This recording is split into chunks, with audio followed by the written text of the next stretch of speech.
Hello, faithful listeners.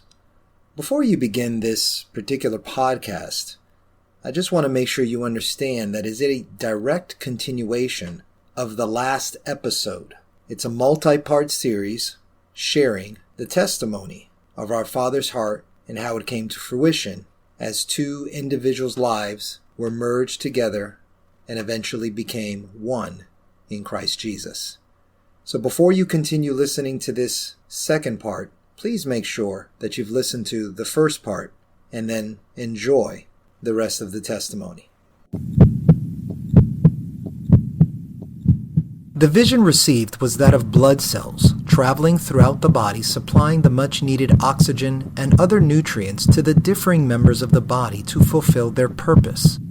Once the blood cells are spent, they must return back to the heart to be refilled before being sent out again and fulfill their purpose. And the thing about it is, I don't know, I think that might be right before all of that. I think when I was still trying to stay in the Catholic Church, because that reminded me, I had made an appointment to talk to the priest, not just about the Bible. One other thing that I asked him about was the abortion. And I asked him, why is it that I've gone to confession and I still don't feel forgiven? I did ask him that question. Give us a timeline so we understand when this is happening. 80s, 90s? This was in the late 80s. Late 80s. And yeah, late 80s. So was Roe v. Wade in 86? I don't know. I don't know. Okay. I know I used to vote for everyone that voted for that, and then all of a sudden I flipped on it and my family was like, what? You're on the other side of this now? So it's the late 80s. You go to your priest and you say, why hasn't things changed? For me, why do I still feel guilt? Why is this in regards to the abortion? Yeah, because okay. I had confessed it, and whatever he answered me, I don't remember because I don't want to put words in his mouth, but whatever he answered me, it was dissatisfying. It was very dissatisfying. I didn't feel like he had addressed it.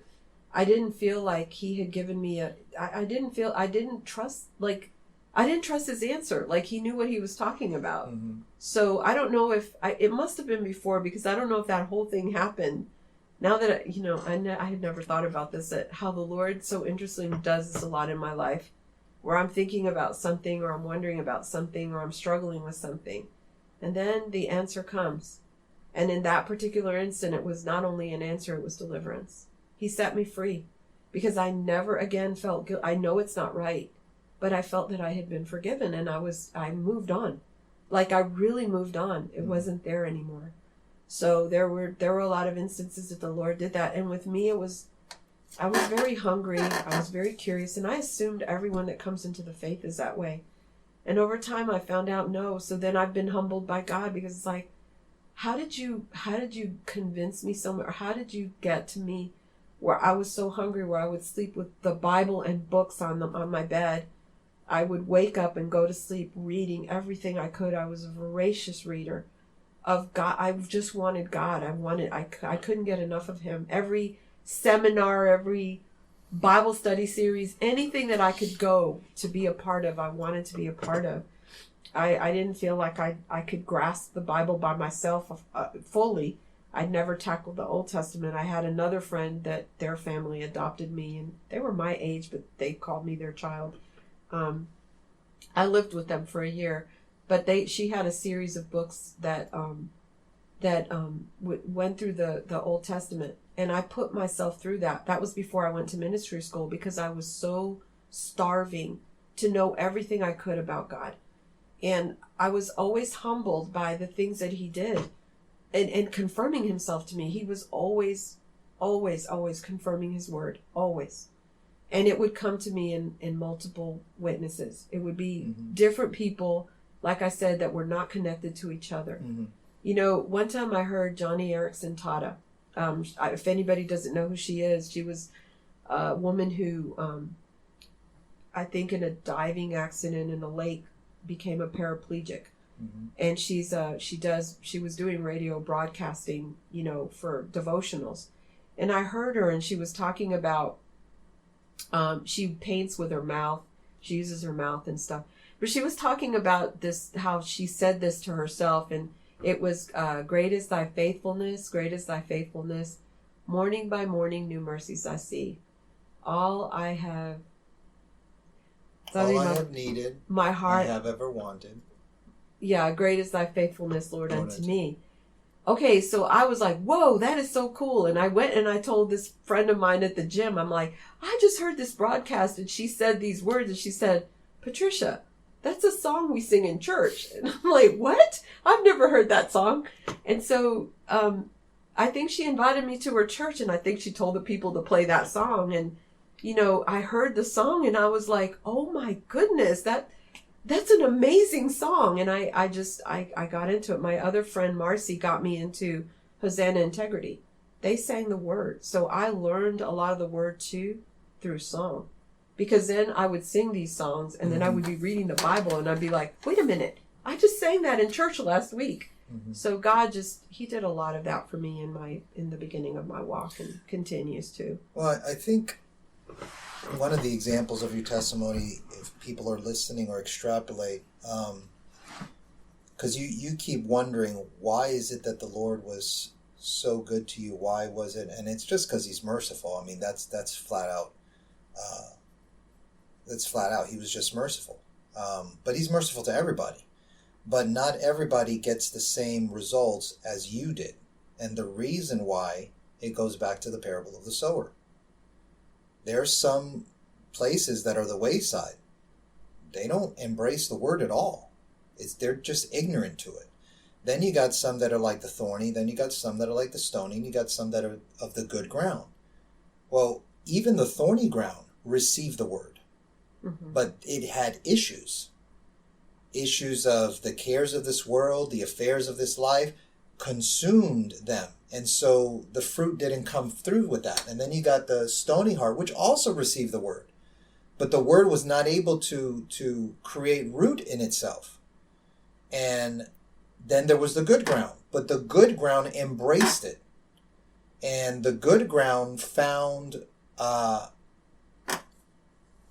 or made a place for that seed to take root in itself. And you keep describing how you were just so hungry. You were just so thirsty. You would just go after him. You would seek him. You wouldn't take challenges as an offense. You would take challenges and you'd want to go and seek it out yourself. And it's when you mix faith, because all of that are actions of faith. Because if you didn't believe in what you were hearing, you would ignore it and go on about your business. But the reason why it affected you so is because you mixed your faith with it. You heard what it said and you were like, I want that for me. And not in a selfish way, but in like realizing that's a better life. I want a better life. And so you went after it as and you're just describing as you did it. And that's why, even though other people have maybe experienced very similar experiences to you, they didn't get the same result. It's not that the Lord didn't love you more than them, but they didn't respond the way that you responded. And I think that's the key in many lives. I mean, the outcomes don't always have to be the same.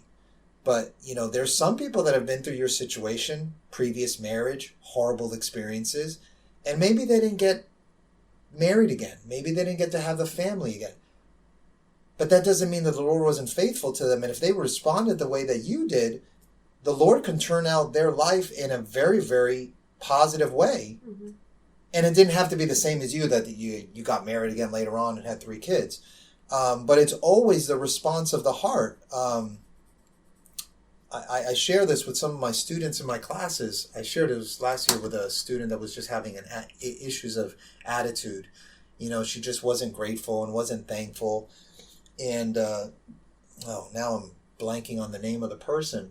But basically the message was, attitude is everything.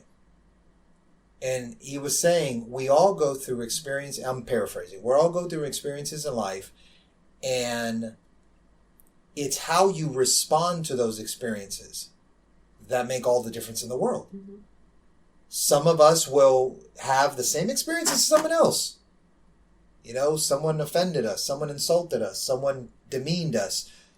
And the way that I responded is going to determine how I overcome that or not overcome that. Another person, same type of experience, has a different decision. And that's going to determine whether she overcomes that or not. And that's what I think happens, in our lives. And it's not that the Lord loves anybody more than another. But, like I said in the last episode, if anybody listened to it,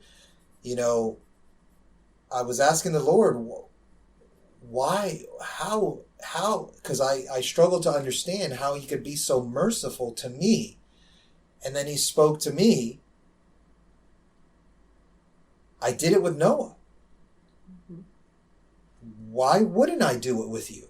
Why wouldn't I give you that same mercy? He treats everyone with the same type of mercy, but it's how we respond to him that appropriates those promises that he has for everyone. The general promises that God has for everyone are for everyone. It says he was slain from the foundation of the world. That means everyone has the opportunity to be redeemed, to be saved, to be delivered, to be healed. But why isn't everybody saved? Why are there some people that are going to go to hell? Why are there some people that are going to the lake of fire? Because of the way they responded. It's on them. God doesn't have to do anything else. It says he rested on the seventh day from all of his works. So it's not on him anymore. I've given you this day. Choose you this day whom you will serve. Choose life, choose death, choose blessing, choose cursing. But you choose now. Right. Because I've made everything available to you.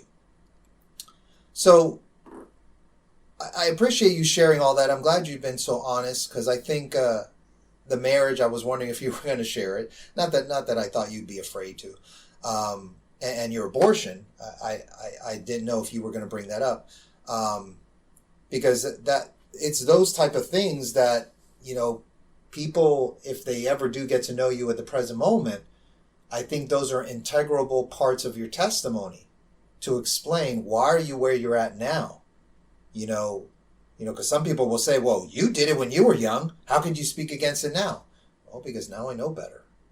Because the Lord has shown me. But you struggled a lot before you ever met me. And it was due, a lot of it was due to your marriage. A lot of it was due even farther back to your parents. So let's just focus on that marriage. How long were you previously married before you eventually got divorced? If counting the years that we separated. Officially divorced. I'm not talking about separation. When you got married, how long was your marriage until you estimate. I have to do the math. So 9 years is what it was when he left the last time. And we had done the separations like 4 times. In between. So it was a 9-year marriage. Yeah. Okay. But then we separated, and then the divorce came through 3 or 4 years after that. Okay. I prayed for 3 or 4 years in the faith about it. Do you remember the year of the divorce? Was I was 80s, living 90s? In Miami. No, it was in the 90s, because I was living in Miami already, and there were so many people that God were watching my movie as it played out. So many people that Meaning your life. Yeah, they were waiting for the shoe to drop, kind of like what we've had to go through recently in our school being, or our state being the only one that had in-person school, that kind of stuff. So there were a lot of people that were watching for that shoe to drop. Even people that didn't know me when it started. Everyone that I met, because that was my testimony. And I know that it didn't end the way I thought it was going to, but the Lord prepared me for that. But by the time it happened, it was fine. I wasn't crushed. And then in hindsight, we're always wanting God. I always say, God, I pray these things. We say, but you're not my will, but yours be done. Because honestly, sometimes we are so short-sighted with what we're praying. We don't see what the implications of what we want is. He does. So it may seem like he's not answering a prayer. He answers the desire of our heart, but maybe not necessarily the way we think it's going to play out. So I think that would be a case, because he always, when I doubted that I even heard him about being married, because that fell apart. And ironically, Chris, that was the name of the first person, he didn't want children. And so then he gets married and he has children. I'm like, okay, What is up with that? That hurt. I had a real heart-to-heart with God about this. I was very angry. I remember I went to go see that movie, Tootsie, was that it? Where the guy lost his family, and it was supposed to be funny, and I thought it was, Dustin Hoffman was the actor. And the guy that dressed like a girl. I was incredibly upset after that movie because it touched on that theme.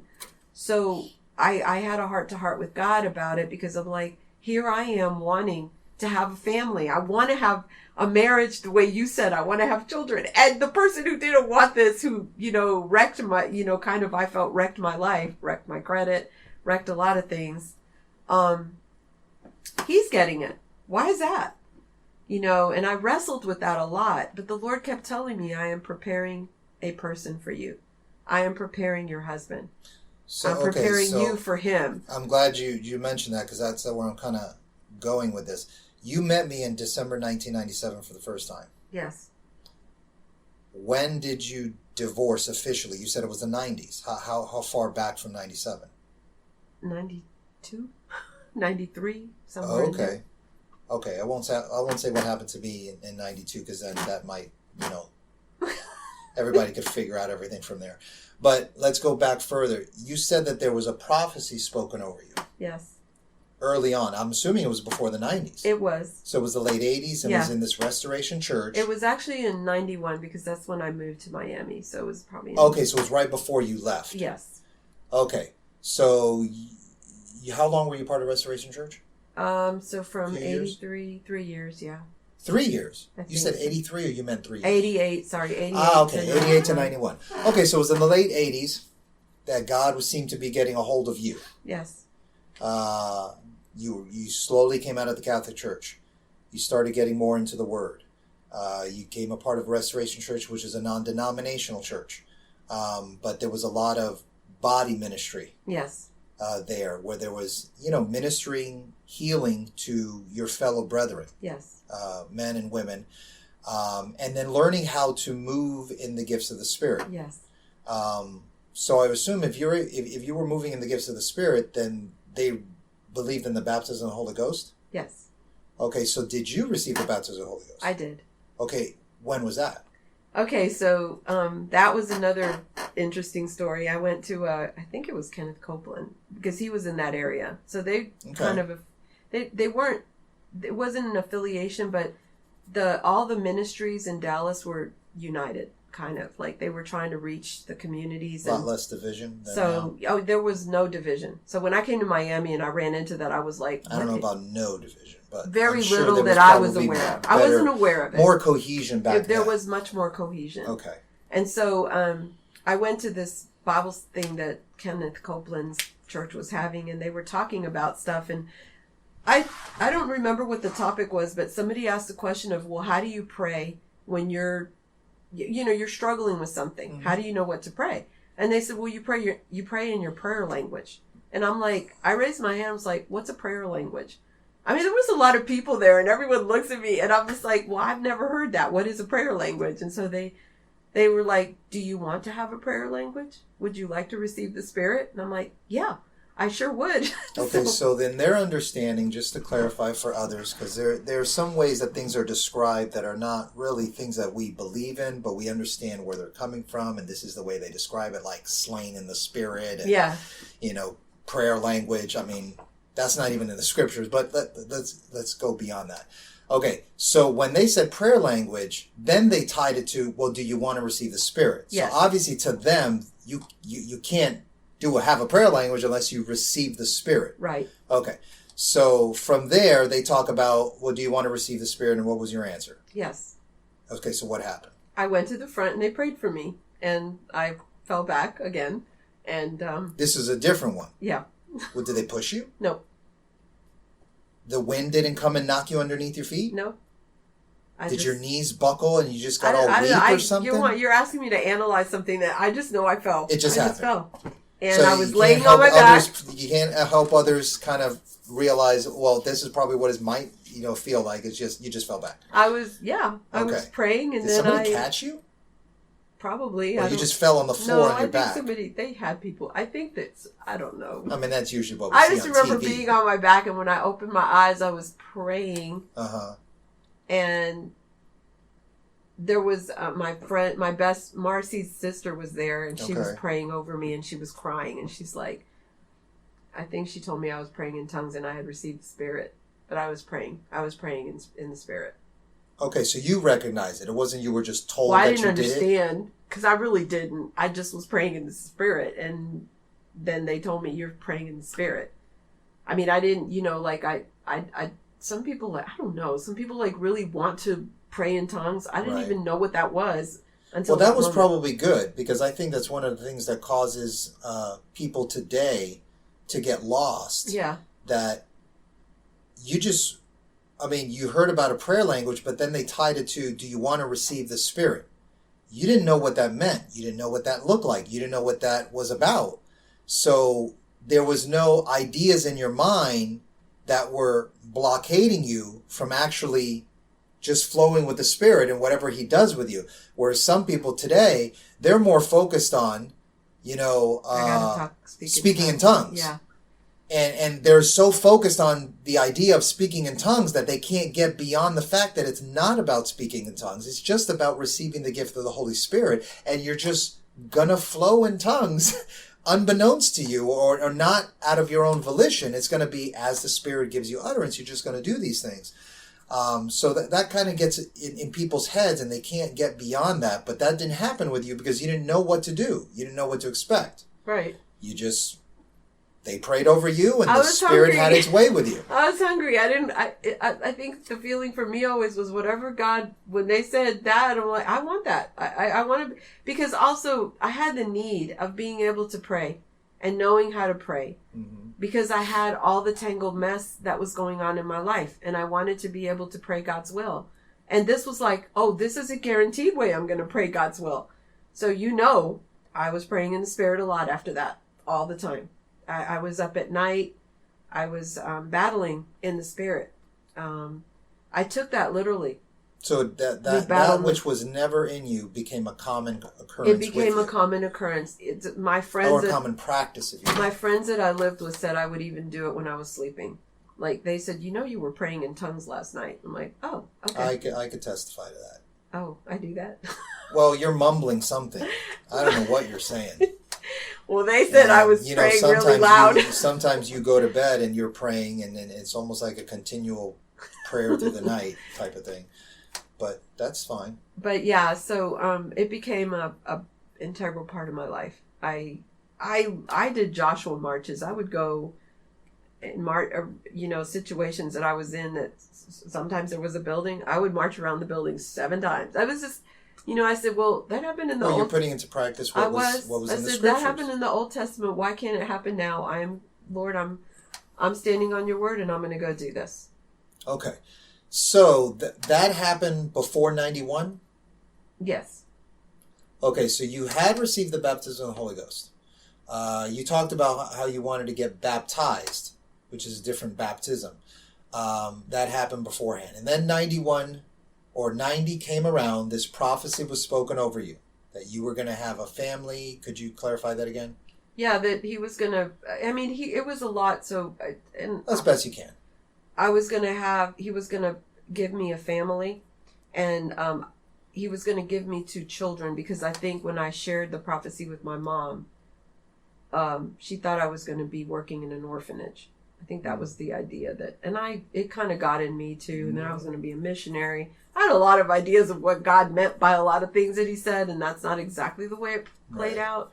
And then he would show me, but it did, but just not the way I thought. Not the traditional was one way. of the ways you thought that this prophecy was going to come to pass was to restoration get back together of the marriage. to your marriage. Yes. Okay.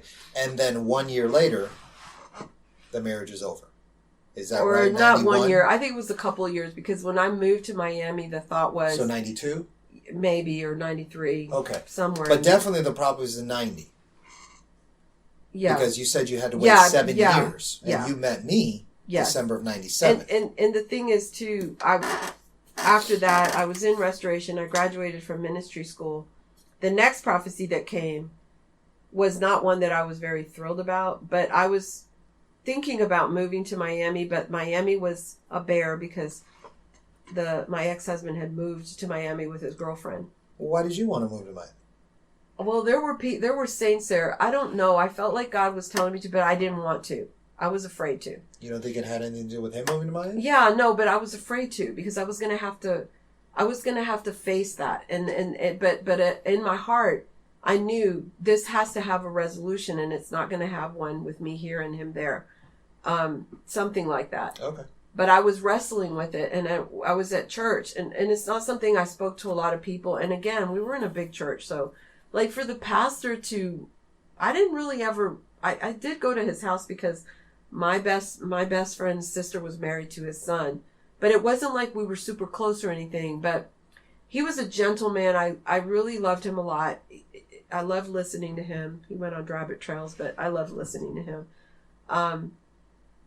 We were at a probably a body ministry meeting. Like we were a meeting about how this vision they had of bringing different giftings together, making little groups of giftings to pray over people. Like, mm-hmm. So if you were mercy and word of knowledge and prophetic and, healing, like little pockets of people would end up not on purpose coordinated. It worked out. It actually did. I saw it working, but it wasn't just one person praying, and it wasn't just the leaders. It was all these people that had been equipped to do this. So I was in that. I was in all of that. And, we were praying with each other. We were praying over each other. And he came up to me and he told me, "You're standing at the bank of the Jordan. And the Lord is telling you need to cross to the other side. And you're afraid because you don't know what's on the other side. But if you stay on this side, everything that you have is going to die." Like, that was so direct. I understood you can't stay here. This is not where you're supposed to be. So you knew it in your heart. I did. God was speaking to you. So I knew. You now just described two ways God has spoken to you. He's spoken to you through the Word, even though people were telling you the same thing, but it was through the Word that you understood what He's speaking. Now you're recognizing that He's now speaking you through someone who just prophesies to you. Yep. Didn't know you? He knew me, but he didn't know my particulars. Your situation? Okay. He knew I had graduated from the ministry school. Okay. So But the confirmation that you heard was in your heart. It was something God had already I was wrestling with the Lord about. So it confirmed something He had already spoken to you. Yeah. Okay, so that's important, for others to hear and listen to, because a lot of times when we're wrestling with God and He's speaking to us, He doesn't just turn away and say, "Oh, well, they're not listening." He sometimes sends somebody else to repeat the same word. And we see that in the scriptures. He sent prophets again and again and again to minister to His people what He had already been speaking to them. And then after a while, then He might, say, "Okay, well, I'm going to give them what they want, and even it's going to cause their calamity." But there are different ways that we hear the Lord, but it started with the Word speaking into your heart. Then it started with someone speaking into your heart what the Lord was already speaking into your heart as a confirmation. Okay. And then the common witness of the people in the ministry school, Dick Dungan was one of them, mm-hmm. that this is what you need to do. Although my other best friend that I'm very close to, she didn't want me to go. Right. I think she knew what was waiting for me. But also there was, there would be a separation with us. But nevertheless, it was like the people when they crossed into the promised land, they had enemies to deal with. So when I came to Miami, I was in a church that was very open armed. They were happy that I was there. But I had a lot of things to deal with. I had to find a job. I ended up back in law firms, and I thought I was supposed to be a missionary, so I was kind of salty about that with God. I ended up living in a place not too far from where my ex-husband was living, like probably 3 streets down. And you moved into Miami when? 91. 91. Yeah. Okay. He was living in Coral Gables. That's where I ended up moving. And the thing about it is that I tell people, So, you know what? My timeline is wrong. He probably was 94, maybe. I don't know. Because the time that I was in Coral Gables, the only time I never ran into him and his girlfriend. He would just come to my apartment. So we had a dog, and he gave me the dog back when I moved to Miami. We had a dog that he had taken to Miami, and then. So it was early 90s. Yeah. To try to be. Yeah, I know you're trying to narrow me down, but I'm just fuzzy on the. Well, no, it's not about me narrowing it down. I just. The prophecy was spoken in 90. 90. That is true. Okay. Because my mom died in my previous testimony in the previous podcast in 94. So I was trying to merge the two stories together because we were separated. Yeah. We didn't know each other until 97. I'm trying to get everybody to see how we kind of connected together. So my mom died in 94, and that created a tailspin for me, but led me where it needed to be. But go ahead. But, and it's possible it was then. Because I lived in Coral Gables, and I worked in Brickell. And then I started working in downtown Miami, and God just did amazing things in all of those settings, even though I wasn't happy to be there. And I had a lot of battles in that first job. I was temping, and they hired me, and then it was like a nightmare. One of the most nightmare jobs I've ever had. As good of a secretary as I was, I had to battle a lot of things. But he always gave me favor in all of the situations that I went in. And I tell people all that time that I was living in Coral Gables, shopping at the one supermarket, I never ran into the girl ever. I never ran into her. Even though you lived in the same vicinity as your ex-husband. And there were people in my church that engaged with them, and I never ever ran into them. Okay. So, what was the finality of that situation? The finality of that is their relationship fell apart, and I knew that was God. So I tell people, we didn't get together, but I was not ashamed. That relationship fell apart. He did the same thing to her, not being married, like wrecked her credit. She kicked him out, basically, and he moved back to Dominican Republic. And then I heard from the person that knew her that she was packing up her stuff and moving back she was from the Northeast or something. Okay. And I felt led. We were about to have a hurricane or something, and I went to their place and I left her a note. And I told her that, I This wasn't Hurricane Andrew, was it? Maybe.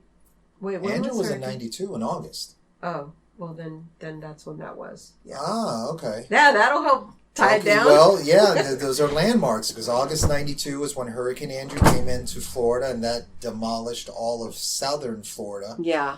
So I think after the hurricane, because I think right after that they broke up. Right before Hurricane Andrew, he was not there when the Hurricane Andrew happened. So she's packing up. She's even back to the Northeast. He went to DR. Then what happened? I left her a note. I never saw her, but I left her a note, and I told her that I had forgiven everything that had happened, and I was really sorry she had gone through what she did, and I would be praying for her, and that was all. That was just one of my little faith things that I do. My friends are like, "Are you crazy? What are you thinking?" I'm like, I've got to extend. I need to do that, and I did. And with him, he even though you had no relationship with her. I had no relationship with her. So you needed to do that, even though you had no relationship with her. I did because I felt like indirectly. It was your fault. No, but indirectly he had done. Okay, she wasn't married to him, and in my mind I was. So I was fine with him coming to my house and stuff, which was not right. The Lord showed me later on I had not really. You let yourself be a doormat. I did, but I felt like I just felt like even though she was not where she needed to be, I understood how she felt, because I had gone through it. And I wanted, I guess mercy kicked in. I'm a merciful person, even with a person that would technically be considered an enemy. Mm-hmm. I was very merciful. And I pray that somewhere in her life, because I did pray for her when they were together, because I understood that you're to pray for your enemies, so I was praying all the time. So maybe the Lord just developed a heart in me to pray for her and do what I did.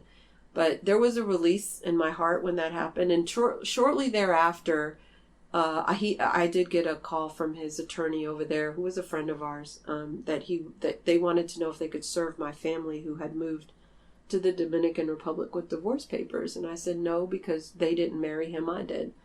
And then he was like, well, then it's going to get published in the papers. And I said, that's fine. I haven't done anything wrong. He can do whatever he wants. I'm not going to fight it, but I'm not going to divorce him, because I understand I understood that was not biblical. Okay, so let's go back to that. You're saying before you got married, both of you were not in covenant with the Lord. We were not. You were not Christian. But in the time of your marriage, you became a Christian. Yes. Okay. So then at the end, when he served you divorce papers in DR, they needed to serve it to you, but you didn't live in DR, and they weren't going to come to Florida to give it to you, so they wanted to serve it to your family. Yes. So in DR, if that's not possible that you can serve it to the individual or their relatives, they publish it in the newspaper as a... They have to publish it for 3 days as a notification to the other party to contest it. Okay. So he was getting a divorce because he wanted something from you, or just to say the divorce is settled? He wasn't trying to get something from you? He wasn't trying to get anything from me. How could you contest someone who wants a divorce? Well, to fight the divorce, you could force him to stay married? Well, if you wanted to? I wasn't going to do that. No, but I'm saying in DR that you could force someone to stay married? You can go to divorce court. Yeah, you can. That's odd. Okay. So then you got divorced. Well, he divorced me, yes. Right. You got a divorce. Okay. So what was that 90? That was after Hurricane Andrew. Yeah. It was after whatever I told you happened. I come to find out that the reason he did the divorce later on from my parents, because small world, Dominican Republic, they knew his parents, but also they were friends with the parents of a girl who was seeing him from Puerto Rico. And those people had called my parents to ask them about him. And my dad had no nice words to say. I was a little upset with my dad about that, because that wasn't the kind of person that I was, but it happened that way. And so because of that, I had to find out a lot of things that I would rather not know. So I found out that he had gotten this girl pregnant. So he divorced me so he could marry her to settle that whole situation. And how did you take that when that was all said and done? It was hard, and actually right before that all happened, he had called me and asked me if he could come and use the car. He was going to come to Miami, if he could use my car, and he wanted to see the dog and all of that. And right around that time, I had a cousin that died of a sudden massive heart attack, and he was younger than me, so it was a shocking thing. And when that happened, another common friend called me, and he was crying on the phone. And as I was going through all of that, I think the Lord spoke to me, and I know he did. He said, "You are settling. This is not what I want for you, in letting Chris use me." Because I would always feel like, I wouldn't feel like a wife. I felt like, a prostitute. And the Lord told me, "You're settling. This is not what I want for you." And when he dropped that word in my spirit, and I was broken about my cousin dying, because I think I had tried to talk to him about the Lord, and I was pretty sure he did not receive the Lord. So I was like really devastated about this cousin dying. And I was understanding the gravity of salvation and not knowing the Lord, and what was I doing, and how was that helping Chris come to know the Lord. So when Chris called me to, make arrangements to come and get the car and whatever, I told him no. I said, "No, I don't want you coming to my house anymore. You don't need to see the dog anymore. And you are not allowed to use my car. You're going to have to figure something else out." And then it was a few weeks after that I got the call about the divorce. Okay. So. Your whole thought process when you got the prophecy was that it was going to be him. Mm-hmm. Then he gets the divorce. What did that do to that word that you supposedly received through prophecy? Did you begin to doubt, or what? I didn't. I doubted, but not like doubt God. I went into a tailspin. I started doubting who I was, and that if I was even worthy of anything that God had spoken to me. Okay. And I put myself in bad situations. I was still trying. I never stopped talking about God, but I compromised him.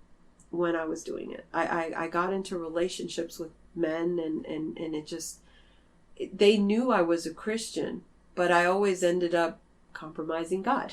Mm-hmm. So I was really torn, but I had a couple of friends that, the people that I met the people that God used in my life, I was still connected to them. I was still calling them. They would still pray with me on the phone. And every time I fell and I felt like I'm not worthy of the Lord and I'm backslidden and I'm, all the things that people do when they fall, they would pray for me and they would tell me, get up and keep walking. You are God's child. And I think that broke me a lot, because I thought they were going to reject me. And they didn't. They just were loving me through that. They were trying to help me. I never got oh my God, I can't believe you did that reaction. You never got a word of condemnation. I never ever got a word of condemnation from any of them. And that broke me, because I know it was just God showing his love to me. And he was still blessing me. When I was doing all this, I was getting blessed. Seemingly. I broke my arm in 94. Okay, so see. Yeah, I was already divorced at that time. All right, so 91 you get the prophecy. 90. 90 you get the prophecy. 92 Andrew Hurricane comes, but he's already broken off his relationship. He's back in DR. About probably 93, he wants to come to your house to borrow your car, blah, blah, blah. A couple months later, he then initiates divorce. So it sounds like it's 93. And then what happened in 94? Actually, I met a distant cousin that had a cocaine addiction, and I met his whole family, and I started ministering to them, and he started coming to the church I was in, and then that's where I got caught up in a relationship with him, because I was very close to him, and he was very needy, and I was talking to him about God, but there was like this very, very not healthy thing going on. And so a codependency of sorts, because I felt responsible for him. I was a Christian. I could pray him out of that. And I went through that whole cycle. And then I broke my arm, because I had been lending him my car. I broke my arm in 94. Yeah. And then he totaled my car. He was a driver, and he wrecked his car, and he needed a car, and I lent him mine, and then I ended up with nothing. And then I broke my arm. So seemingly a lot of things were not going well for me. I left the church I was at, and then this is where God just started doing amazing miracles, because I couldn't get any government help, any financial help. My parents were about to move to Dominican Republic, and the guy who was landlord to my apartment, wanted me to sue the building, that it was their fault that I fell and broke my arm. And I said, no, it wasn't their fault. I slipped on the stairs and I broke my arm. So he got the insurance people to come to talk to me. And I told them the same thing I did him. And they gave me a settlement check. I had a humongous bill at the hospital. And they told me, don't pay that money to the hospital. Put that money. This was a lady. I'm not supposed to tell you this, she said, but my advice to you is put that money in a bank. Work out a payment arrangement with the hospital. They do that. And until you get your arm fixed and you're able to get a job. So, and in all of that, I was trying to get disability, something. And I had just quit my job with another attorney. He wanted me to file a workman's personal injury case. I didn't want to do it again, because it wasn't the building's fault. So he fought me in whatever I could do, and I didn't get that benefit. So here I am filing for unemployment, and they tell me, well, you have to call 3 jobs every day. And I'm like, but my arm is broken. They were like, you still have to do it. So I would call, or every week, I would call and say, my arm is broken, but I have to apply for a job, so can I put you down? That's basically what I was doing. And I was looking in the newspaper, and in looking in the newspaper, I ran across an ad they were looking for, University of Miami was looking to give out scholarships to people in the work field, non-teachers, to get a master's in special ed. So I called about it, I inquired about it, and I applied. And I had to take the GRE. I had to do all this stuff, but here's God. I aced the GRE. I max aced it. I did amazingly well. I didn't think I did, but I scored. I went to apply for the scholarship, and they asked me if my family could help, and they could give me a partial so they could spread out the grant money. And I said, if I don't get the scholarship, full scholarship, I can't do this. And it was geared to people that were working. So basically, you would go to school from 5 to 7:30, 4 days a week. And it took 2.5 years to get that master's. And so right at the same time, my arm was starting to get better. I had gone through physical therapy, and I went to a temp agency to see if I could get a job. I never wanted to be in a law firm again. That's where I landed. But that law firm was excited that I was going back to school. So they said I could get out of school. I could get out of work 10, 15 minutes early, grab the Metro Rail. I didn't have a car, and that would take me directly to the university. I got the full scholarship. I mean, it's just the Lord. And then, I had the money that this lady had given me. And my mom was watching all of this, I remember, and she said, I don't understand your faith, but I cannot deny that God is blessing you. And he answers your prayers. And so there was this, that's a lot. It's condensed, but it's long testimonies. But God was just doing amazing things for me. My cousin, the sister of that cousin that wrecked my car had moved in with me. She was working part-time, and she was coming into the faith. She was starting to go to church with me. She cried. She said, we used to make fun of you, but we're watching. God is just doing stuff for you. And so she got baptized by, I remember Bishop was coming into town and another gentleman there, and they took her to the church, and she got baptized in Jesus' name while she was living with me. And then she, after a while, went to live to Dominican Republic. So the Lord was just doing amazing things in my life. And then, I still was messing up, but he was still blessing me, and people were still encouraging me. So. Thus is the ministry of our Father's heart through us. Our utmost desire is to be in the Father's heart, to know the Father's heart, and express the Father's heart to you.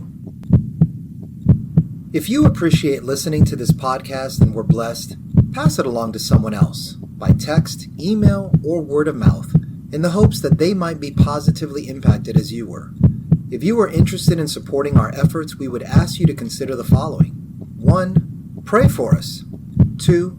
Leave a positive rating or review with whomever you listen to our podcast with. And 3. If you desire to contribute monetarily, you can do so at paypal.me/JBenJesus. Or you can Cash App $JBenJesus. Or you can Venmo at JBenJesus. That's JBenJesus. God bless.